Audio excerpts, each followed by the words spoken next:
the Federal Express of presidents because this is probably the fastest delivery on promises, whether you like the promises or not.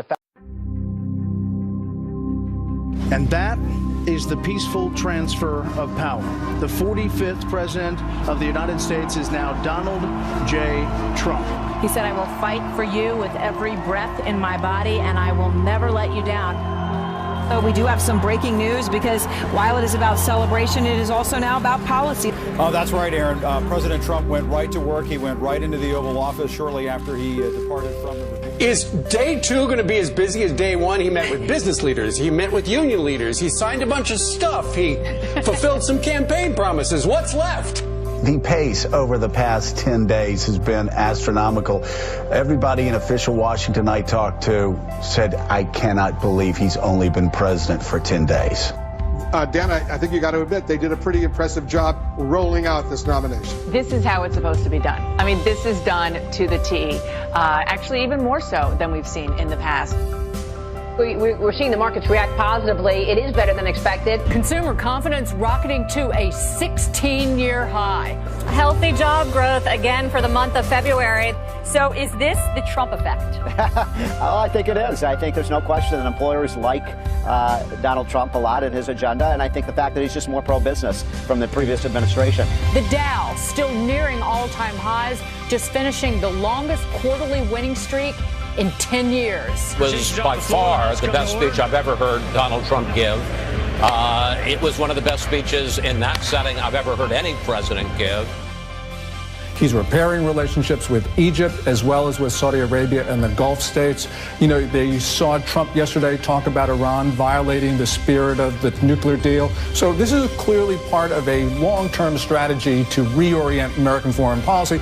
The bottom line is he's done well. He has done a lot of the things that he promised, like appointing a Supreme Court judge, like getting out of the Trans-Pacific Partnership, like cutting regulation. He's done a really good job. Well, he's pretty close to perfect, Sean. I mean, I'm serious. He has done more than any president in recent history, certainly in the last half century, in the first 98 days of his presidency. I am asking all citizens to embrace this renewal of the American spirit. I am asking all members of Congress to join me in dreaming big and bold and daring things for our country. I am asking everyone watching tonight to seize this moment, believe in yourselves, believe in your future, and believe once more in America. Thank you, God bless you, and God bless the United States.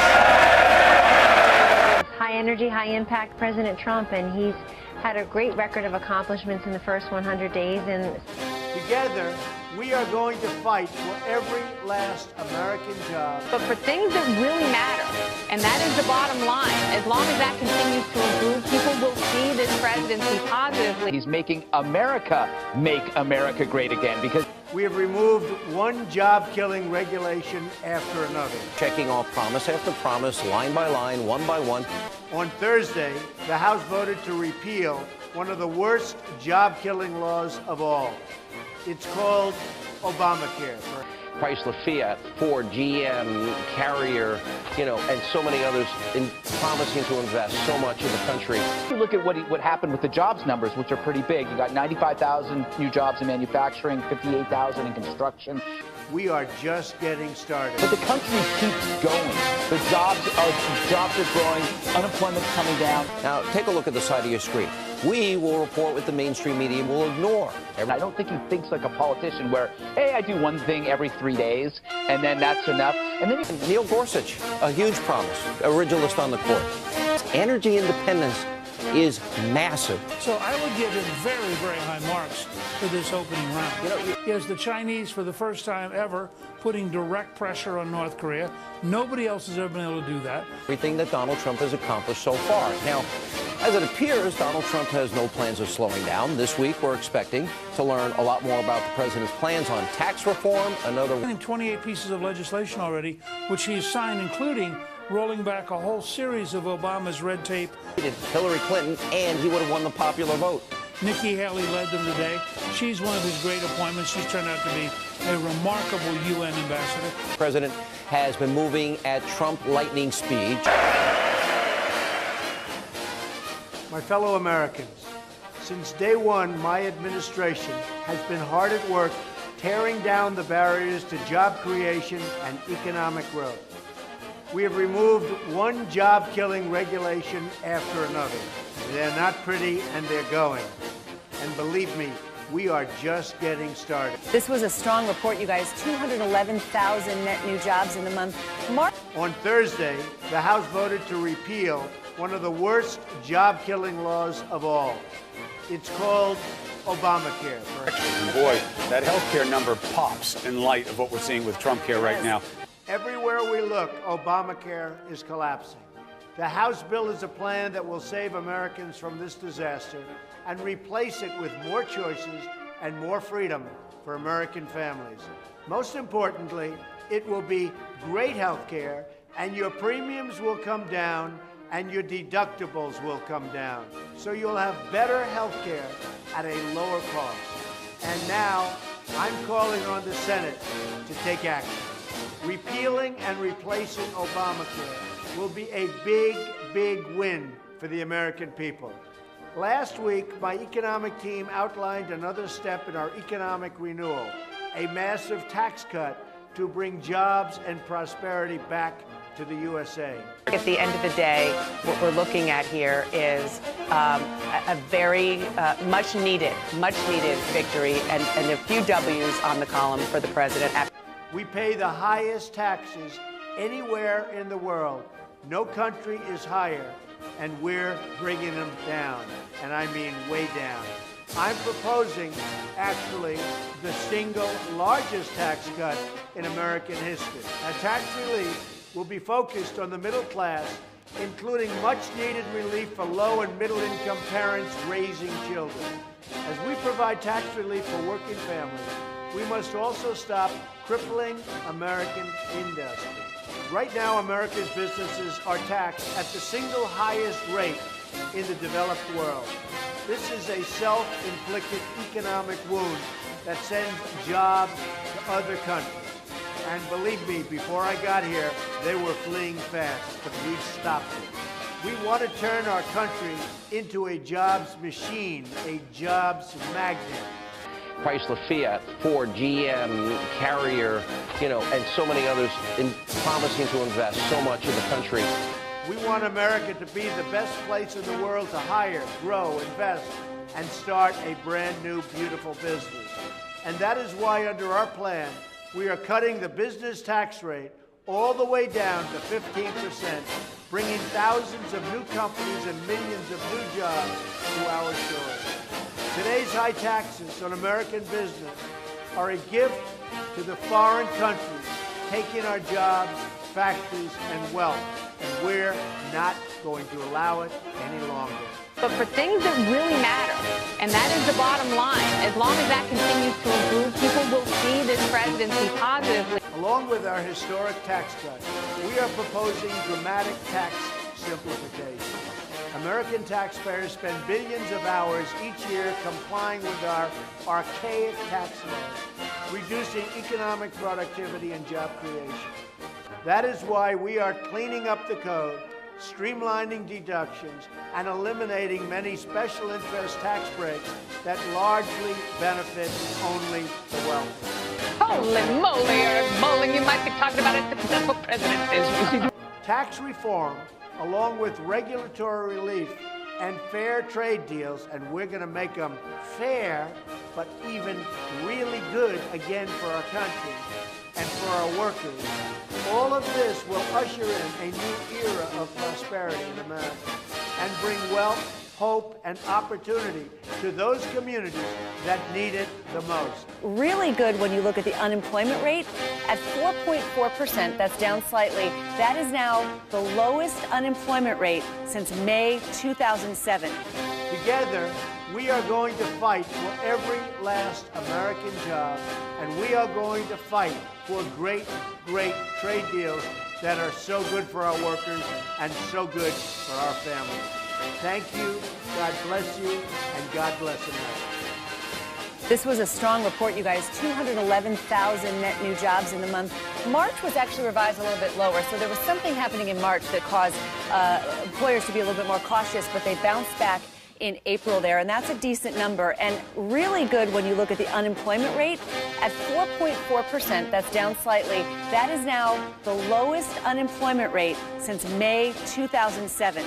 Think about that for a minute. May 2007 was basically the very end of the very good times of the early 2000s before the financial crisis, being a new decade low there. Let me show you the right direction. And boy, that healthcare number pops in light of what we're seeing with Trump care right now. That is one of the fastest growing sectors of job expansion in this country. All right. At the end of the day, what we're looking at here is a very much needed victory and a few W's on the column for the president. After being sworn in as commander-in-chief, President Trump has been checking off promises off the list that he has. Just take a look at the side of your screen. We're listing everything President Trump has accomplished so far in his first 100 days. It appears he has no plans of slowing down. Tomorrow, we're expecting to learn a lot more about the president's tax reform plan and how to grow the economy. But despite the president moving at lightning speed, Democrats, they've done nothing but oppose him at every turn. High energy, high impact President Trump, and he's had a great record of accomplishments in the first 100 days, and so much of it's a down payment of progress for the next 101,000 days or so. But it's just remarkable to see things that don't get a lot of coverage. The 30 executive orders, the 28 or so pieces of legislation, the 13 congressional review acts. I mean, that is a great example of him just getting the government out of our lives. It's so intrusive, invasive, expensive, and expansive. And him, upending these congressional review acts where I think President George W. Bush had done 1 and President Obama 0. He's done 13. Neil Gorsuch was a huge promise. He was on the list, original list of the Supreme Court. I think you can't doubt that's a huge promise kept. Chrysler, Fiat, Ford, GM, Carrier, and so many others in promising to invest so much in the country.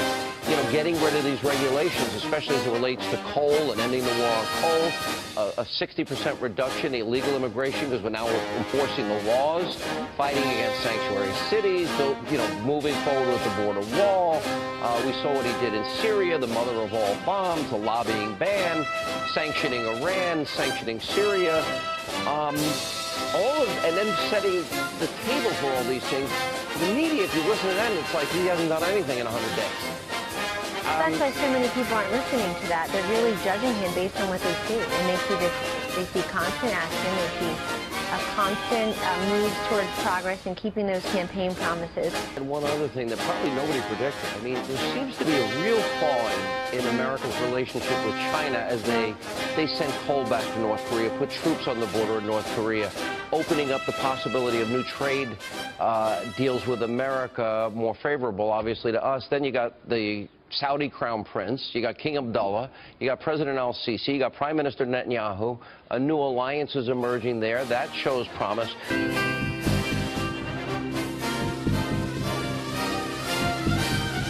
Since being sworn in as commander-in-chief, the president has been moving at Trump lightning speed, checking off promise after promise, line by line, one by one. Now, take a look at the side of your screen.